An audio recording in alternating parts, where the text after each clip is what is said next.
Hi everyone, my name is Mark. I am the SICSA Director of Education, and I am joined today by the newly appointed SICSA Education Champions.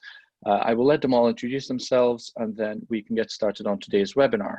So we'll go by order of who's on my Zoom screen. Jim, do you want to go first?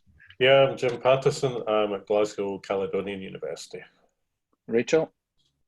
I'm Rachel Menzies and I'm from the University of Dundee. Debbie? I'm Debbie Maharg. I'm at Edinburgh Napier University. Maria? I'm Nyere Gikanga Ada. I'm from Glasgow University. And Tessa? Hello, Tessa Berg from Heriot-Watt University. Excellent. And we're also joined by Anastasia. Do you want to say hello? Hi, I'm Anastasia Fliatura, SICSA Executive Assistant from the University of Glasgow. Yeah. Yes, University of Glasgow. Absolutely. Anastasia's here to make sure we stay on script and behave ourselves. So we'll see how that goes. So this SICSA Education webinar will have us look at the question, how do you replicate the lab experience when moving online? As we all know, most if not all of the institutions are thinking about online or blended learning for the upcoming semester. And a big part, I think, of computing is being able to walk around labs, seeing people, speaking to people, and being able to identify when they're struggling so you can help them. So without this physical interaction, how do we move forward? And this is the question I wanted to pose to the champions. What tools and technologies and pedagogies can we use to solve this problem? The floor is open.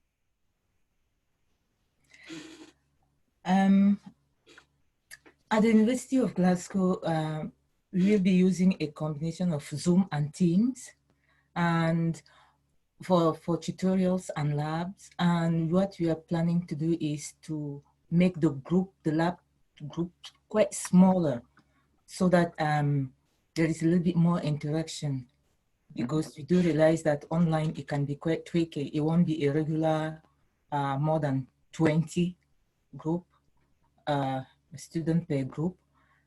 Well, we are hoping, because this is a decision we've not really made yet. We are still discussing this. As I said, today we have the teaching away days, away day where we're going to have to discuss quite a lot of things. Okay, but does that mean there's going to be a lot of double, triple teaching for staff? It's probably because the tutorial are mainly done by tutors or lab assistants or that kind of things. So it's probably mean an increase in the number of tutors. And also because of the flexibility of being online, not in one space, we might not recruit that many, but the tutorial timetable might be a little bit more flexible as well. Okay. Of course, the lecturers, the academics also give tutorials, but not as many, as much as the tutors themselves. So it's about having a lot of tutors and training them to be able to offer. You probably won't be exactly the same experience, but as close as possible. Okay, so for you guys, it's about making the class smaller and trying to replicate that one-to-one interaction as much as possible. Yes, if possible. Okay, is that the same experience across the board, or are people looking at different things to do? So what we've got lots of great minds thinking about this. There's lots of anxiety, lots of angst, lots of unknowns. It's quite terrifying for some. It's an exciting opportunity for us too. However, one of the things we're discussing at the moment is how do we manage group work in labs? Group work, teamwork, peer learning, all of that's terribly important. And especially for our first years or our postgraduate thought students, they've never met each other before. Their education was dramatically, certainly in Scotland, dramatically stopped back in March. Yep. They haven't really had any interaction with anybody. The university is not just about, it's about socializing too. And labs are the place that the students certainly Absolutely. They do that. So, it's about creating a community for these students too. And, and labs, in my experience, that was a great place for students to get to know each other and talk and share experiences and learn together. Absolutely. Environment. And how do we recreate that environment? I think that's the interesting question. You are right there, because this is something we've been discussing as well. And I believe that we will also organize some, how can I say it? Some smaller group will also be on campus, because the purpose of those labs is exactly what you said, that to bring them together, for many students is to make friends. So yeah, that's quite important. And I think there's another element to labs as well, though, and that is that students learn that I'm approachable in the labs, because often I'll be the one that makes the first move. And for me, that's going to be the hardest part, is how do I let students know that I'm approachable, but also make it really clear that they should approach me. Because if you think of the Teams interface and you say you can contact me on Teams, you're basically asking them to make a phone call. How many students have ever phoned you in the past? Like, one student phoned me in my whole life, one. So it's like, how do you make that boundary go away? How do you make it okay to contact me and make sure that I'm in an environment that the student feels comfortable stepping into to speak to me? So I think kind of making sure that there are avenues available for help is going to be really important. And I think we can leverage. I agree with you, Rachel. You know, often, you know, if I teach 120 plus students in first year in a lab, sort of a Linux introduction, I always have tutorial assistants. I have lots of lab assistants, and the students get to know the lab assistants as well as get to know me. How do we recreate that as well, Rachel? Yes, I think it's going to be it's going to be a challenge for sure. I think there's another thing we've not considered though, and that's in a lab environment, in a physical lab environment, students see each other fail on a frequent basis. So they know that if I get a mistake, it's okay, because there's been 10 other mistakes in the last 5 minutes. When you're in your room, I don't know how visible that's going to be, because not everyone's going to be posting on the general channel going, hey, it's me again. So are they going to feel more isolated? Sorry, Jim, I interrupted you. Sorry, I was just going to say something about the number of students you have in a lab. I mean, I'd be interested to know what size of labs people do. We usually do 20 students at a time, and we're probably going to follow much the same timetable, but just move these sessions obviously online into, we use Blackboard Collaborate. So we're not, we are going to have fairly small groups, and Blackboard Collaborate lets you break that down further into breakout sessions, which can include the teacher or not include the teacher as you want. So just interested in what sort of size labs people do. Our largest one is 120, and our first year lab always has 120 students in it. Similar here. Yeah, we've got kind of larger lab rooms, but with lab tutors. Yeah, we're the same. With we have lab quite tutors. a mix. Yeah. Okay, I did so wonder. Yeah. No, on you go. Not the Jim try and speak now. No, okay, then. Go ahead, Rachel. So one thing I was thinking about, and this was something that I did the other week, is I was working on something with someone and we both just had our video on. And originally we were like, we kind of left it on by accident, but actually it was really productive in just replicating that kind of someone else's in my environment type thing. So I, off the top of my head, I have this idea of like students being in like groups of 3 and just like somehow working on something together and doing lots of small things so that you can have that kind of repeated failure in a small environment rather than being visible to lots of people, which I think would be a whole other spectrum of issues as well. Yeah, I think that sounds good. I mean, I think one of the issues that we're facing is that we're trying to replicate something virtually that we can't replicate. No, we can't. You know, and I think that's probably fundamentally the thing. We kind of need to go back to the drawing board and think about how, if we were doing this virtually, what would we do? We need to forget about what we did in the past. We need to think about, okay, what does that look like?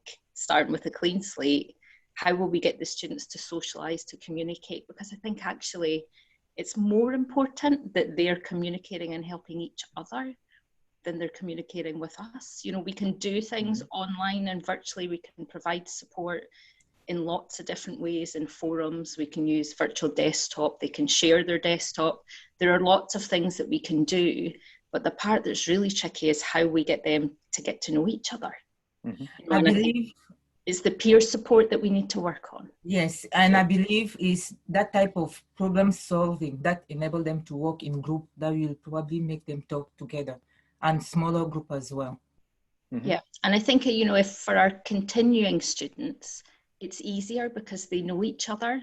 So they can kind of build that network. They can choose, you know, who's kind of in their network and who they're getting peer support from. But for our new students, we really need to think about how we can foster those relationships. And I think that starts way before the labs. It's induction. You know, what are we going to do there? How are we going to get them to meet? Probably actually physically, you know, with social distancing in place, so it's nice and safe, but it's thinking about what that looks like. And then for those students that can't come on campus, how do we make sure they also get a kind of good experience and get to know the other people that are in effect in their class? You know, I don't think there's an easy answer to that. No, you're posing some very big questions, I think. Kind of hope you just keep going. And therefore, no, I don't have the answer. I'm sorry. No, but I think, you know, we've spoken about leveraging technologies like Teams and Blackboard Collaborate, which is great. And Debbie, you hit the nail on the head a little bit by saying that we need to look at starting over rather than just, you know, porting something from there to there. So, you know, there's loads of collaborative tools. If you're talking about programming, you have GitHub, Google Classrooms, things like that. Have you guys looked at any of these tools and thought of using them to try and replicate the lab? Yeah, I mean, I think there's loads of tools, you know, and people are going to have experience of different things. I think for our new students, it would also be good to think about what they've been using at high school since March. So I think a lot of the kind of, you know, local councils have used Teams, Microsoft Teams to do that. And certainly my son, they've been using that quite successfully. You know, the teachers will do a little live video to kind of explain today's lesson, and then the work's there and they're typing their answers, and the teacher can kind of keep track as they're going along and tell them if it's right or wrong, and, you know, try that again or watch this video. And, you know, it's obviously not the same, but I actually think the level of interaction that they have has been really good, you know, and schools have done that in a very short period of time and managed to get that in place. So actually, maybe we need to take a look at what high schools have been doing.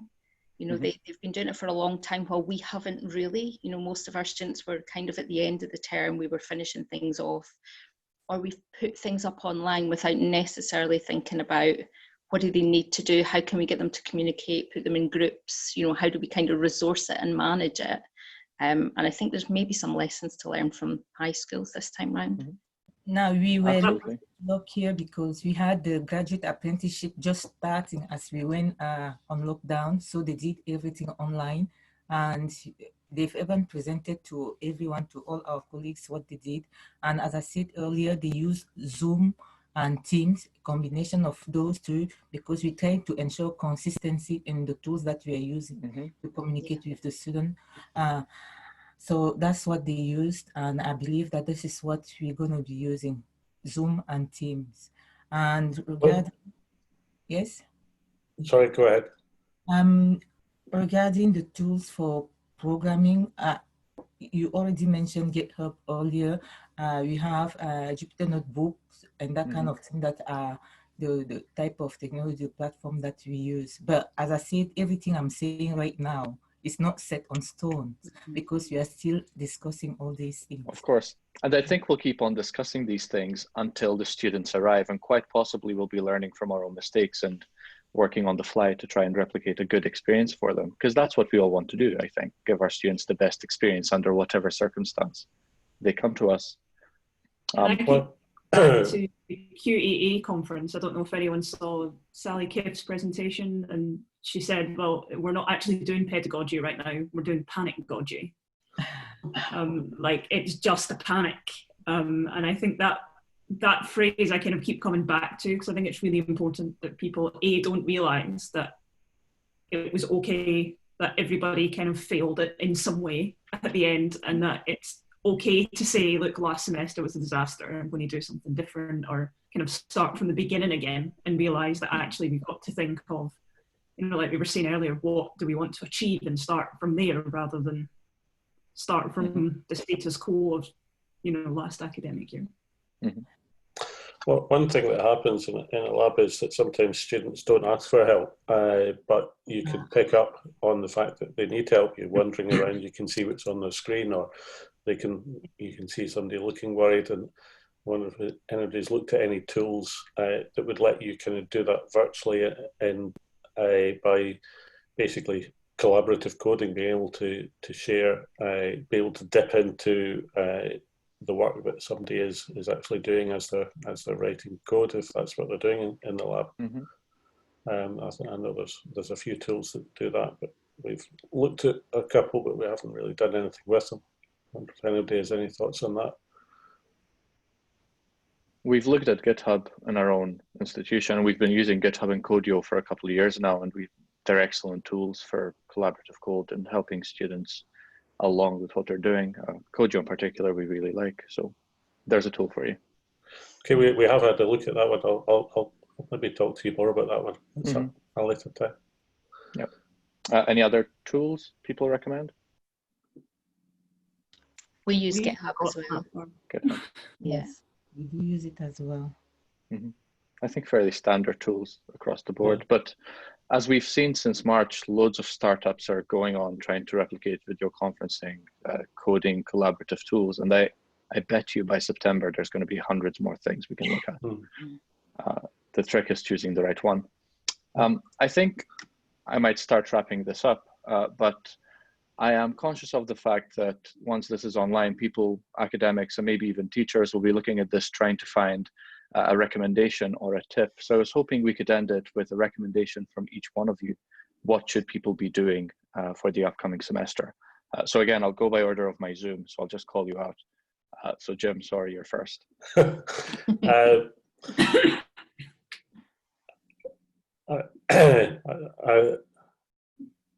think that the tip is to talk to other people and find out what tools they're using, and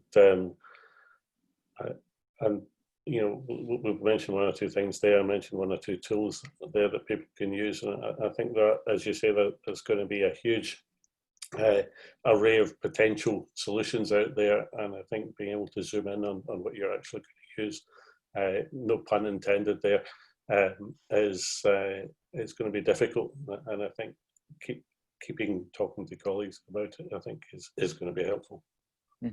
Thank you. Rachel? So my advice is just don't panic. Just advice.